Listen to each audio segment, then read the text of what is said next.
Assalamualaikum warahmatullahi wabarakatuh. Bismillahirrahmanirrahim. Para bro-bro yang udah nungguin part berikutnya, ini kita akan membaca part berikutnya.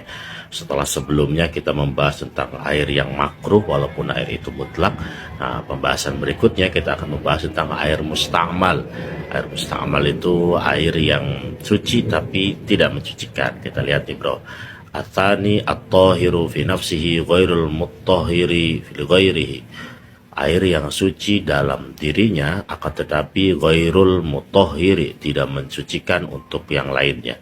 Wa minhu, dan diantaranya adalah al-musta'malu, air musta'mal. Ma'nal musta'mali, maksud dari musta'mal adalah mastu'mila fi fardit toharoti, sesuatu yang sudah digunakan untuk bersuci yang wajib atau untuk wajibnya bersuci. Ada beberapa syarat tentang air musta'mal, maksudnya air itu dikatakan musta'mal itu dengan beberapa syarat. Salah satunya adalah ayyakuna qalilan ay dunal qullataini. Air tersebut bisa dikatakan air musta'mal jika air tersebut tidak banyak, maksudnya airnya sedikit. Air sedikit itu dalam kajian fikih Syafi'i dikatakan jika kurang dari 2 kullah. Kalau kita berwudu di kolam yang kurang dari 2 kullah atau di ember yang kecil, berwudunya langsung dikobok, maka air yang jatuh bekas wuduan kita ke ember tersebut itu dinamakan air musta'mal. Beda hukumnya jika kita berwudu di kolam yang lebih dari 2 kullah atau di kolam yang besar, airnya banyak, maka sekalipun air wudhu kita itu jatuh kembali ke kolam tersebut, maka wudhu kita tetap sah karena air yang jatuh bekas kita wudhu itu jatuhnya kepada air yang banyak. Jadi airnya tidak berubah menjadi air musta'mal. Itu kenapa zaman dahulu para orang tua kita itu membuat kolam itu lebih dari 2 kullah. Itu salah satu tujuannya adalah supaya kita bisa berwudu tanpa harus ragu-ragu apakah air ini musta'mal ataupun tidak. Termasuk di pesantren saya waktu dulu itu memang dibuat kolam itu sebesar mungkin supaya kita bisa berwudu dengan cara dikobok dan tidak khawatir air tersebut berubah menjadi air musta'mal. Ya. Yang terjadi sekarang adalah orang-orang membuat kolam itu kecil, atau kolam-kolam perumahan standar itu sekarang dibuatnya tidak lebih dari 2 kullah. Maka dalam keadaan itu air yang kita gunakan untuk berwudu tidak boleh kembali lagi jatuh kepada kolam tersebut. Kalau jatuh kembali kepada kolam tersebut, maka air di kolam yang kurang dari 2 kullah tersebut bisa menjadi hukum air yang musta'mal. Kita lanjutkan yang kedua, ayyusta'mala fi ma la budda minhu. Airnya sudah digunakan atau airnya digunakan untuk sesuatu yang wajib. Maksudnya air fardit toharoti raf'il hadathi au izalatin najasati. Airnya sudah digunakan untuk bersuci, seperti mengangkat hadas atau menghilangkan najis. Ini maksudnya. Kalau misalnya kita berwudu, maka air yang masuk ke dalam kategori musta'mal adalah air basuhan pertama, muka kita, tangan kita, kaki kita.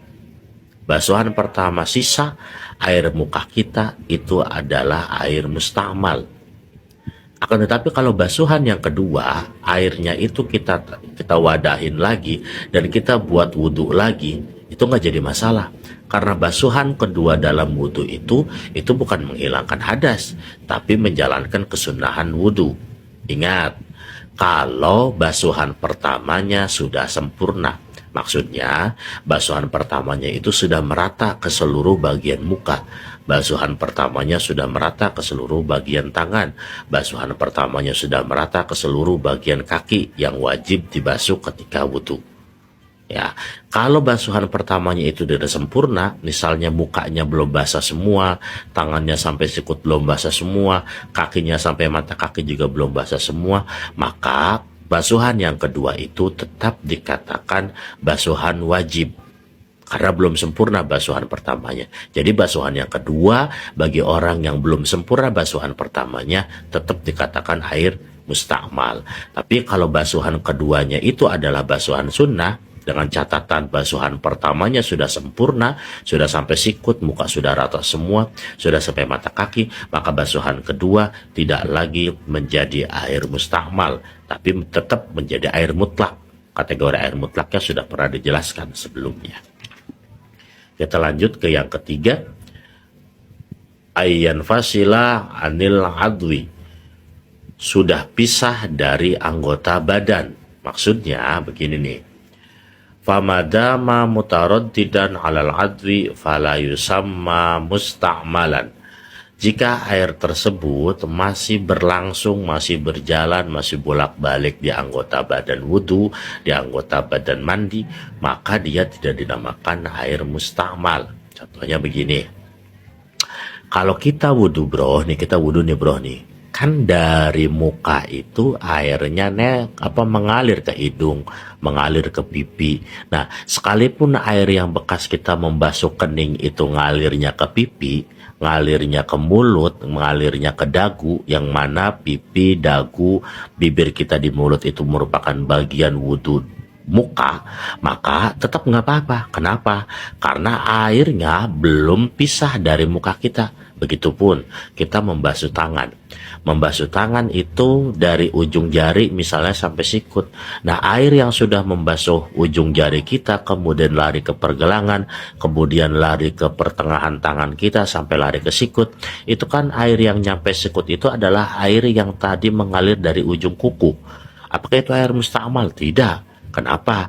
Karena itu masih nempel di anggota badan. Kalau udah jatuh ataupun udah berpisah dari anggota badan, anggota muka, anggota tangan, ataupun anggota kaki, maka baru itu bisa dikatakan air mustakmal. Kalau masih nempel, masih mengalir di anggota badan wudhu kita, maka itu belum dikatakan air mustakmal. Nah, yang keempat, alla yanwiya al-iftirafa.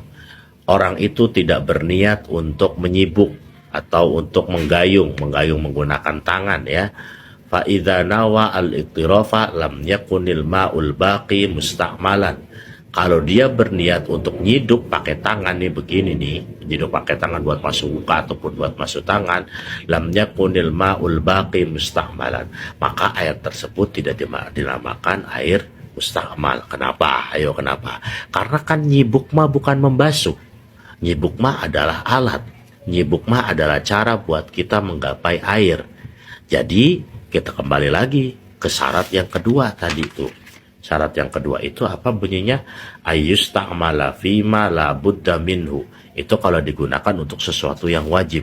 Lah ini kan nyibuk air itu bukan sesuatu yang wajib, tapi cara kita untuk mendapatkan air, mengalirkan air ke muka, ke tangan, ataupun ke kaki.